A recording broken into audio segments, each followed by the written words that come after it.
Hi, everybody. This is Mike, and today I have Russell with me, and we're going to be talking about quite a bit of information. The last 2 days, we've seen the position report for June, and this morning we saw the objective estimate.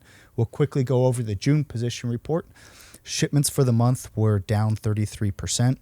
That was led by the export markets being down about 41%. This brings our year-to-date shipments down 3.5%.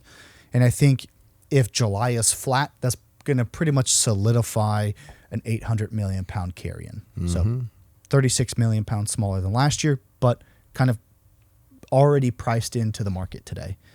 I think the most significant piece of information that was released is the objective estimate. This is the last estimate that we'll see for the 2023 crop, and that came out this morning at 2.6 billion pounds. I think that shocked most almond growers. I think so.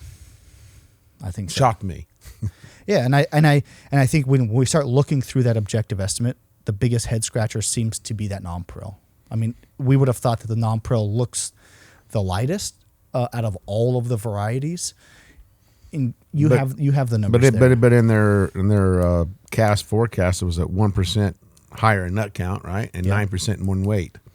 For me, I have a hard time thinking that's right. When I look at my non-prills, I don't think that I have near the crop I had last year. Now the weight, I'm not arguing. I've been saying that it could be 15% up in weight from day one, and I think overall the weight's up 14%. So I'm not surprised with the cool weather and the rain we had, and I drive up and down the state, and most trees always look lush. They got a lot of new growth, and for the weather conditions, I think all that is true. Now, what are we going to do with it? If it is 2.6, but we really won't know that answer until later in January. I mean, my personal opinion, I think it will not be there, but we won't know till January, and by then it's insignificant because then you're into next year's bloom almost. But let's talk about pricing a little bit. So the 2022 crop really has been below the cost of production for just about everybody.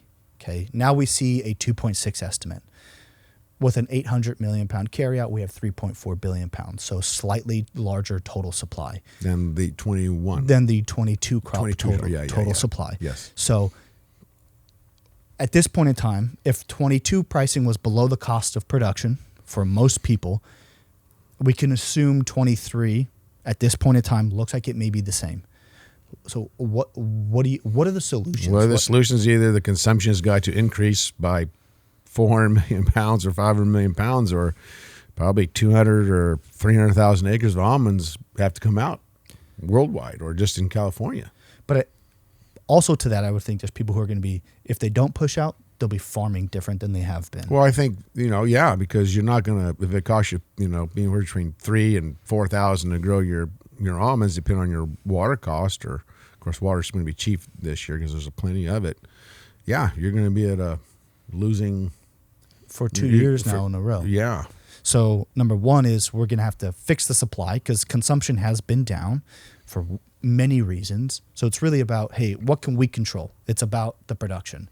So these prices are probably going to encourage more push outs and lower inputs. Yeah, the guys are definitely not making over, average 2,700 to 3,000 pounds have got a question whether they want to keep those trees in.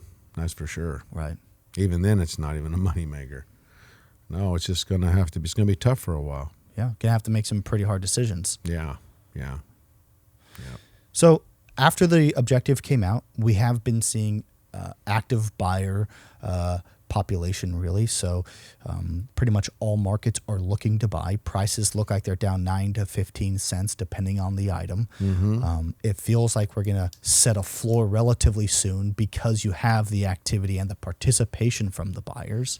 Yeah, but just the almond thing in general is struggling for a lot. One, if this crop is 2.6, it's bigger than anticipated. We're not getting the shipments. The world's eating habits, maybe they've changed, and then you got the strength of the dollar. When you got high interest rate, everyone wants to own the dollar. So it's making hard for even the Europeans that were like $1.30 to $1. They were getting the stuff, if it's $1.50, they're getting it for almost $1.10. Yeah. Now they're going to, gross sales might be $1.30. They're getting it below. Now it's still costing them the same, and they're not getting any sales. Right. The strength of the dollar has been hurting us for sure. Because we export. Right. So, I don't know what's going to go on with China with all their interesting, economics going on over there because Yeah. we're not buying much from as a Right. as No, the United States. their economy is not doing very well. No. I think the economies that you could point to that look like they're doing really well is India and the Middle East. Right. And you've seen, early in this season, you've seen a real big participation from those two destinations. In the last few months, it's not really been what it used to be. But I think if there's anything that's going to be holding a price better, it's probably going to be the in-shell. I think the inventories are pretty tight. I think India does need to buy the 22 crop supplies. I'm not saying it's not going to go down, but I think it's probably going to hold itself better than most other products. So That's probably true. Yeah. So as we see more pricing, as the market starts to become maybe more cohesive, we'll keep you guys updated. Prices are on the portal. Any final thoughts, Russell? No, just it's not going to be an easy road. It's going to be a rough little ocean for a while. Yeah, a lot of hard decisions to be made. Yeah. So that's it, I guess. All right. Well, that's been Mike and Russell. Thank you. Goodbye.